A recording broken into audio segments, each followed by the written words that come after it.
Hello everyone. Very good evening to all of you. कैसे हो आप लोग? हेलो हाय.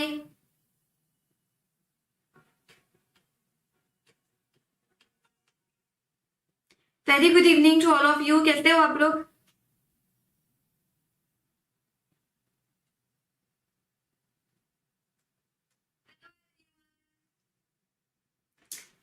हाय हाय दिया. चलो जल्दी से आ जाओ सब लोग. अच्छा एक चीज बता दूं, थंबनेल पे आपको लेक्चर 1 दिख रहा होगा तो प्लीज गलत फहमी मत कर लेना क्योंकि ये लेक्चर 2 है. ठीक है, तो जो थंबनेल है वो चेंज करना रह गया है तो आफ्टर लेक्चर चेंज हो जाएगा, बट ये लेक्चर 2 है. वरना आप सोचोगे यार मैम लेक्चर 1 तो हो गया था, क्या हम वापस उसी लेक्चर में आ गए हैं? नहीं, तो ये लेक्चर 2 है. ऑलराइट. हाय नानी, how are you? Very good evening to all of you. कैसे हो आप लोग?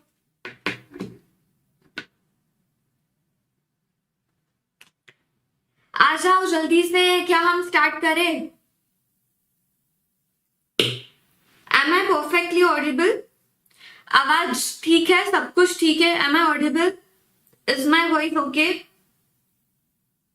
Is everything okay today? Is it?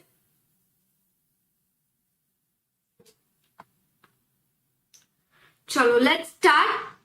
आज हम लोग जो पढ़ने वाले हैं वो काफी, मैंने बताया था, काफी इंटरेस्टिंग. हम कुछ कंपनीज की बात करेंगे, हम कुछ बेसिक्स पढ़ेंगे, बट जैसे मैंने कहा था अभी तक मैं हमारी नोट्स के ऊपर नहीं आने वाली हूँ. ठीक है, क्योंकि लॉ पढ़ने के लिए जो चीजें जरूरी है, ऐसे कोई चीजें हैं जो आपको हर चैप्टर में आने वाली है, तो ये इंपॉर्टेंट है कि पहले आप उन चीजों को समझो ताकि जब हम ये बुक से पढ़ना स्टार्ट करें तो एक्चुअल में आपको समझ में आए. अच्छा इसका मतलब ये होता है, इसका मतलब वो होता है.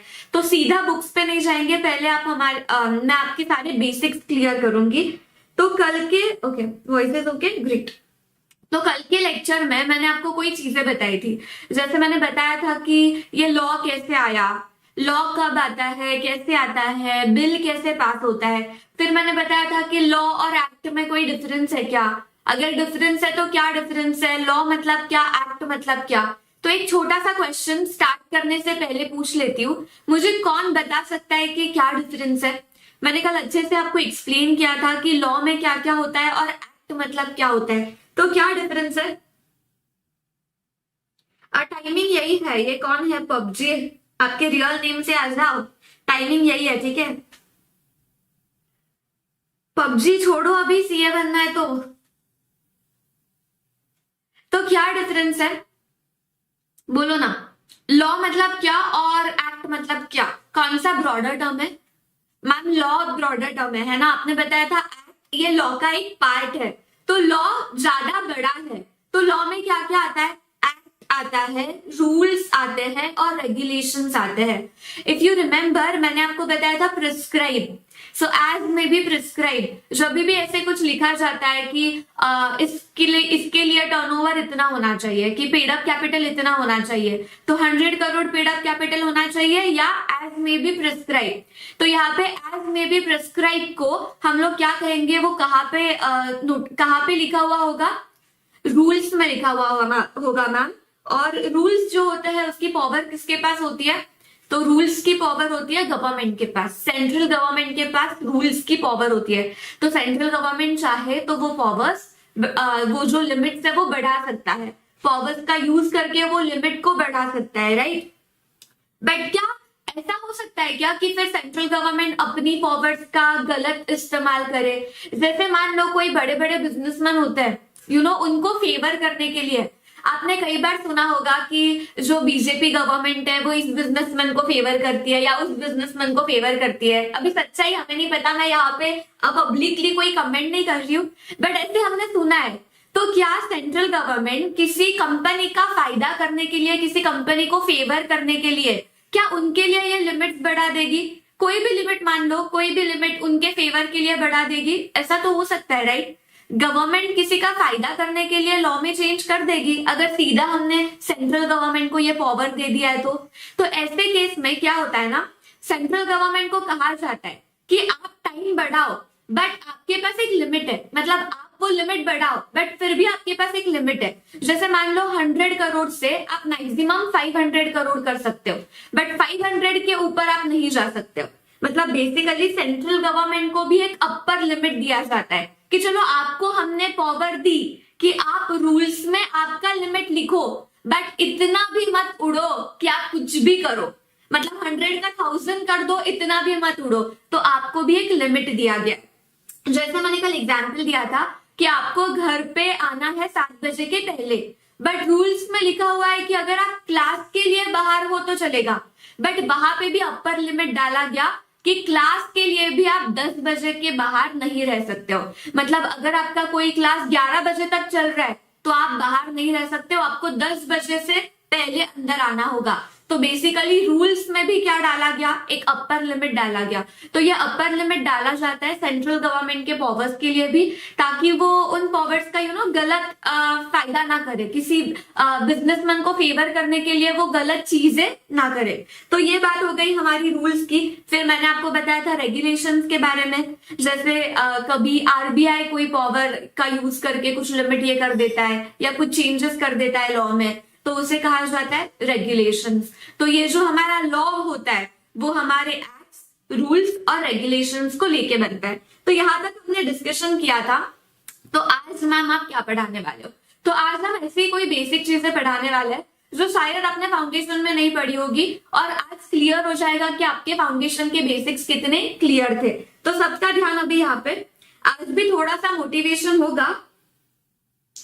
तो मोटिवेशन आज थोड़ा एंड में करेंगे, पहले पढ़ लेंगे और आखिरी 5-10 मिनट्स में, जैसे मैंने कल आपको एक बहुत इंटरेस्टिंग स्टोरी सुनाई थी, तो सेम स्टोरी मैं लास्ट 10 मिनट्स में आपको सुनाऊंगी। बट पहले जल्दी से पढ़ लेते हैं। Are you all with me?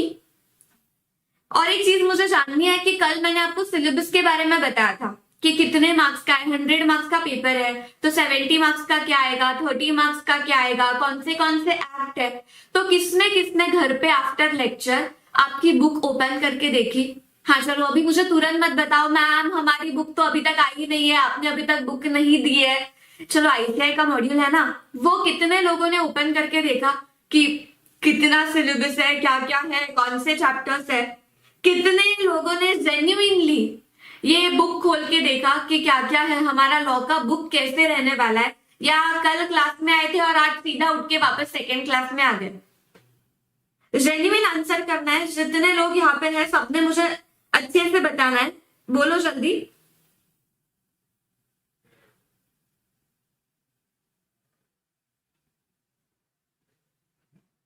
I am waiting, okay.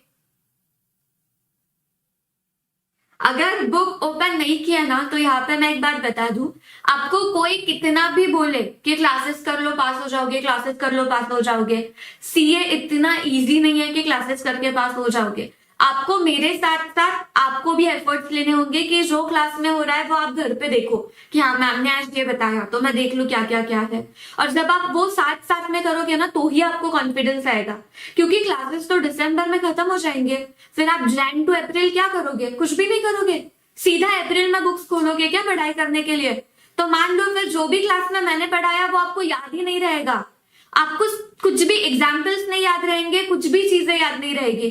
But वही चीजें अगर आप मेरे साथ साथ पढ़ते हो तो आपको याद रहेगा, वो चीजें ज्यादा दिन तक रिटेन होगी। और आफ्टर क्लास भी आपको रिविजन करते रहना है, आफ्टर दिसंबर भी आपको ये रिविजन करते रहना है। अच्छा आईसीआई मॉड्यूल नहीं आया दिया, ठीक है ठीक है, अभी ये एक्सक्यूज है तो मैं मान लेती हूँ, बट ऑनलाइन तो देख सकते हो ना। अच्छा you saw it online, very good very good. और जब हम पढ़ेंगे ना, जब आपको ये बुक्स मिल जाएगी ना, तो इस बुक्स को बहुत कलरफुल बनाओ, मतलब अंडरलाइंस करो, छोटे छोटे एग्जाम्पल्स जो मैं देती हूँ, जैसे अगर मैंने कभी फ्लिपकार्ट का एग्जाम्पल दे दिया, अमेजोन का दे दिया, एप्पल का दे दिया, तो तुरंत साइड में एग्जाम्पल लिखो। अभी मैंने आपको वो एक्ट, रूल्स, रेगुलेशंस बताए, तो तुरंत आपके बुक में कहीं तो लिखो। आप जितनी ये बुक कलरफुल बनाओगे, जितना सब कुछ लिखोगे, उतना ही आफ्टर क्लासेस जब आप बुक ओपन करोगे ना, तो पढ़ने का मन करेगा। ऐसा नहीं लगेगा कि आपको पता ही नहीं है क्लासेस में क्या हुआ, आपको याद ही नहीं है। थियोरी सब्जेक्ट में सबसे ज्यादा प्रॉब्लम यही होता है, अगर आपने क्लासेस जल्दी कर ली तो एग्जाम तक वो चीजें रिटेन नहीं रहती है, और क्लासेस की फीस जो है ना वो पूरी आपकी पानी में चली जाती है, वेस्ट हो जाती है। तो ये गलती मत करना। मैं खुद काफी बार ये गलती कर चुकी हूँ, तो आप लोग प्लीज ये गलती मत करना। क्लास में जितना हो सके नोट्स लेना, तो आपको वो चीजें बहुत काम आएगी जब क्लासेस खत्म हो जाएंगे। आप उन्हीं चीजों से बार बार रिवाइज कर पाओगे। ठीक है, बहुत हो गया ज्ञान, स्टार्ट करते हैं, आ जाओ। अभी मैं थोड़ा सा आपका जो बेसिक नॉलेज है ना वो टेस्ट करने वाली हूँ। कंपनी लॉ का जो बेसिक नॉलेज है आपका वो मुझे जानना है। तो सबसे पहले मुझे आंसर दो, कंपनी के ओनर्स कौन होते हैं? क्या शेयर होल्डर्स ओनर्स होते हैं या डायरेक्टर्स ओनर्स होते हैं? कौन होते हैं कंपनी के ओनर्स? बोलो ना। ये मेरी कंपनी है, ठीक है, ये है मेरी कंपनी। कौन है इस कंपनी के ओनर्स? ठीक है मैम, आप ये क्या बना रहे हैं? ये बिल्डिंग बना रही हूं मैं, आई होप आपको दिख रही है। ये मेरी बिल्डिंग है, ये मेरी कंपनी है। ये कंपनी के ओनर्स कौन है? शेयर होल्डर्स है या फिर इस कंपनी के ओनर्स है बोर्ड ऑफ डायरेक्टर्स? सो दिया is saying shareholders. Okay, अरे यार इतने लोग मुझे दिख रहे हैं और आंसर सिर्फ 2 ही लोग क्यों कर रहे हैं? सब लोग यहाँ पे इंटरैक्ट करेंगे, सब लोग यहाँ पे आंसर्स करेंगे, ठीक है। तो यहाँ पे कौन है ओनर्स? शेयर होल्डर्स ओनर्स है, ऐसे इन लोगों का कहना है। ओके ठीक है, मान लिया। तो अभी मुझे ना एक चीज बोलना है, मुझे एक चीज बताना है। रिलायंस इंडस्ट्री आपको पता है? रिलायंस इंडस्ट्री पता है या आपको फेसबुक पता है, मेटा पता है? इन लोगों की ना शेयर्स है मेरे पास, थोड़े बहुत ही है, बहुत बड़ी इंसान नहीं हूं, थोड़े बहुत मेरे पास शेयर्स है। तो इन लोगों के जो शेयर्स मेरे पास है, तो क्या मैं बोलूं कि मैं रिलायंस इंडस्ट्री की ओनर हूं, मैं मालिक हूं, है ना? आपने तो बोला कि शेयर होल्डर्स ओनर्स होते हैं, तो मैं बोल देती हूँ कि मैं रिलायंस इंडस्ट्री की ओनर हूँ। या मैं बोल देती हूँ कि फेसबुक मेरा है यार, ये जो तुम यूज कर रहे हो ना इंस्टा फेसबुक, ये मैं ओन करती हूँ, है ना, अंकिता मैम का ये। बोल देती हूँ शेयर होल्डर्स ओनर्स होते हैं। बट एक्चुअल में ये जो शेयर होल्डर्स ओनर्स होते हैं ना, ये थ्योरी पे होता है। मतलब एक्चुअल में लाइक ओनर्स होते हैं, हम कह सकते हैं। एक्चुअल ओनर नहीं होता है शेयर होल्डर, अनलेस वो बहुत बड़ा शेयर होल्डर हो। मतलब मेरे पास अगर कुछ क्या 10-12 शेयर है या मानो 100 शेयर भी है, तो क्या मैं एक्चुअल ये कंपनी की ओनर नहीं बन जाती हूँ? तो लाइक ओनर्स बोल सकते हैं हम। लाइक ओनर्स होते हैं शेयर होल्डर्स किसी कंपनी के, बट एक्चुअल जो ओनर होता है वो तो कोई और ही होता है, राइट? मैं आज नहीं कह सकती हूँ कि रिलायंस इंडस्ट्री मेरी है या फेसबुक मेरा है, ये मैं नहीं कह सकती हूँ। बहुत मेजर अगर मेरा स्टेक है तो ही किसी कंपनी की मैं ओनर बन सकती हूँ, वरना मैं बस एक कहने के लिए ओनर हूँ। तो यहाँ पे शेयर होल्डर जो होता है लाइक ओनर्स होते हैं। अच्छा, जो मैनेजमेंट कंपनी मैनेज करने का जो काम करता है, जो डे टू डे ट्रांजैक्शन होते हैं, जो कंपनी में रोज कुछ ना कुछ करना होता है, मैनेज करने का काम करना होता है, वो कौन करता है? मैम वो डायरेक्टर्स करते हैं, है ना। सो बेसिकली कंपनी को मैनेज करने का काम करते हैं डायरेक्टर्स। कंपनी को मैनेज करने का काम करते हैं कौन? डायरेक्टर्स। तो मुझे एक चीज बताओ, ये जो शेयर होल्डर्स होते हैं, क्या ये शेयर होल्डर्स नेचुरल पर्सन होना जरूरी है या ये आर्टिफिशियल पर्सन भी हो सकते हैं? मैंने क्या कहा, ये जो शेयर होल्डर्स है, क्या इन शेयर होल्डर्स को नेचुरल पर्सन होना जरूरी है या ये आर्टिफिशियल पर्सन भी हो सकते हैं? यहाँ पे आपका बेसिक नॉलेज का टेस्ट चल रहा है, तो मुझे क्विकली आंसर्स दो ताकि हम आगे बढ़ सके और एक्चुअल में हमारा पढ़ना स्टार्ट हो। जल्दी से बताओ, क्या ये आर्टिफिशियल पर्सन हो सकते हैं? क्या शेयर होल्डर्स आर्टिफिशियल पर्सन हो सकते हैं या शेयर होल्डर्स को नेचुरल पर्सन ही होना पड़ेगा? What do you think?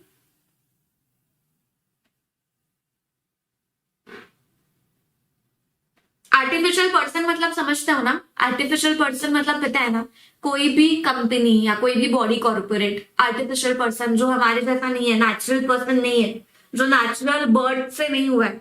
So it can be both natural and artificial person. क्या बात है नानी? Yes. So share holders can be both artificial person और नेचुरल पर्सन। अच्छा, why? Because if you have seen, एक company दूसरे company में share hold करती है। आपने कई बार देखा होगा, जैसे आपने देखा होगा कि फेसबुक ने जियो में काफी ज्यादा इन्वेस्टमेंट की थी। बीच में सुना था क्या कि फेसबुक कंपनी ने जियो में इन्वेस्टमेंट की थी? या आपने सुना होगा पहले फ्लिपकार्ट को वॉलमार्ट ने एक्वायर किया था, ऐसा कुछ सुना है ना? हमेशा हम न्यूज में सुनते रहते हैं कि इस कंपनी ने इस कंपनी को एक्वायर कर लिया, इस कंपनी ने इस कंपनी में इन्वेस्ट कर लिया। तो ये जो हम सुनते हैं कि एक्वायर कर लिया या इस कंपनी ने इस कंपनी में इन्वेस्ट कर लिया, ये सब होता कैसे है? कैसे होता है यार? शेयर्स होल्ड करते